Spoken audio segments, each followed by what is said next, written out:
आज की वीडियो में धान में कल्ले बढ़ाने के कुछ तरीके, कुछ फार्मूले हम आपको बताने वाले हैं, जिससे धान की फसल में आप ज़्यादा से ज़्यादा कल्ले ले पाएंगे। तो पूरा वीडियो ज़रूर देखिएगा। चैनल पे नए हैं या पुराने हैं लेकिन अभी तक आपने इंडियन एग्री हेल्प चैनल को सब्सक्राइब नहीं किया है, सबसे पहले सब्सक्राइब करें।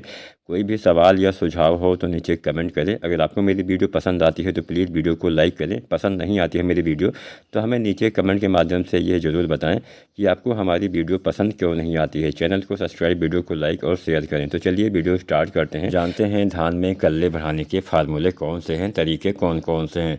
किसान साथियों, सबसे पहले तो कुछ बेसिक बातें आपको ध्यान रखनी होती है। ऐसे नहीं कि केवल आपको खादों के इस्तेमाल से अच्छे से कुछ भी ऐसी चीज़ नहीं आती है जिसके इस्तेमाल से ज़्यादा कल्ले आप ले पाएँ। बस सारी चीज़ें आपको समय से करनी होती है। तो यहाँ पे सबसे बड़ा ध्यान आपको इस बात पे रखना है कि सब कुछ आपको समय पे ही करना पड़ेगा। अब इसके लिए आपको समय से बीज की खरीदारी करनी है, समय से आपको धान की रोपाई करनी है। जब आपके रोपाई वाले पौधे 25 दिन के आसपास के हो जाए तब आपको जब आपके नर्सरी वाले पौधे 25 दिन के हो जाएं तब आपको धान की रोपाई कर देनी है।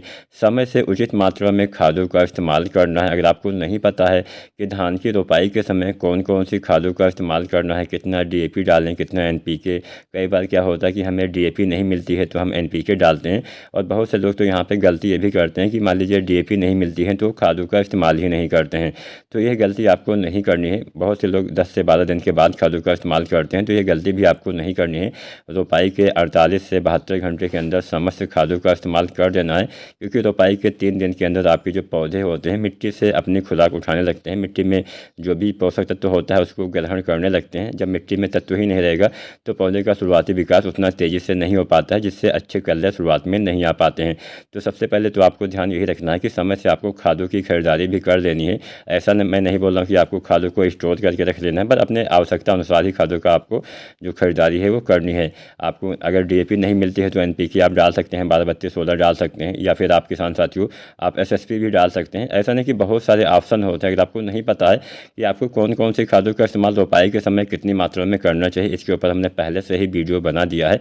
आप वो वीडियो देख के भी लाभ उठा सकते हैं।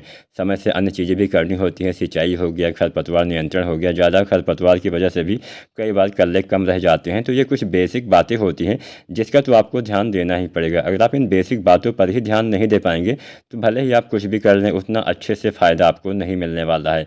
अब रही बात खाद की, मान लीजिए शुरुआती अवस्था में आपको खाद की आवश्यकता है आपके पौधे को, और आपने 10 से 12 दिन के बाद खादों का इस्तेमाल किया। आपने इकट्ठा बहुत ज़्यादा खादें डाल दी।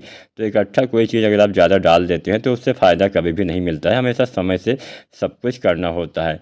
तो पहले तो ये कुछ बेसिक बातें आपको ध्यान रखनी है, उसके बाद में कुछ तरीके भी हम आपको बता देते हैं। पहला तरीका है, आप किसान साथियों NPK डालिए। NPK जो आता है 19-19-19, इसका इस्तेमाल करिए। इसके इस्तेमाल से पौधे का शुरुआती विकास में तेज़ी आती है। इसमें नाइट्रोजन 19%, फास्फोरस 19% और पोटेशियम भी 19% पाया जाता है, जिसके इस्तेमाल से अच्छा फुटाव होता है, हरियाली भी आती है, जड़ों का विकास भी होता है, रोग प्रतिरोधी क्षमता में सुधार होता है, पौधे में अच्छे कल्ले आ सकते हैं। तो आप NPK 19-19-19 लगभग 25 से 30 दिन पर या 35 दिन तक आपको डाल देना है। इसकी 1 से 1.5 kg मात्रा डालना है। थोड़ा कमज़ोर फसल है तो आप 1.5 kg डालिए, अच्छी फसल है तो आप 1 kg डाल के भी काम चला सकते हैं।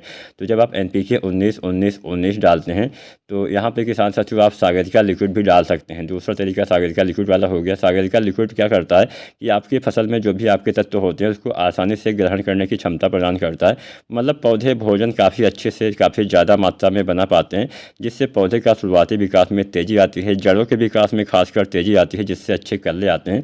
तो जो सागरिका लिक्विड आती है इसकी आपको 300 से 400 ml मात्रा NPK 19-19-19 के साथ में 1 से 1.5 kg के साथ में मिला के एक साथ आप दोनों डाल सकते हैं। कोई आपको नुकसान नहीं पहुंचने वाला है। और इसका इस्तेमाल भी आपको, यानी सागरिका लिक्विड भी आप 30 से 35 दिन पर डाल दीजिए, अच्छा लाभ मिलेगा।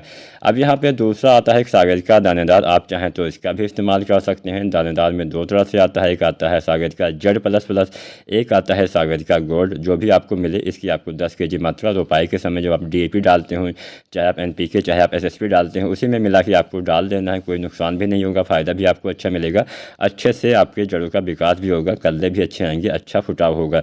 इसके साथ साथ आपको यूज़ करना है जिंक।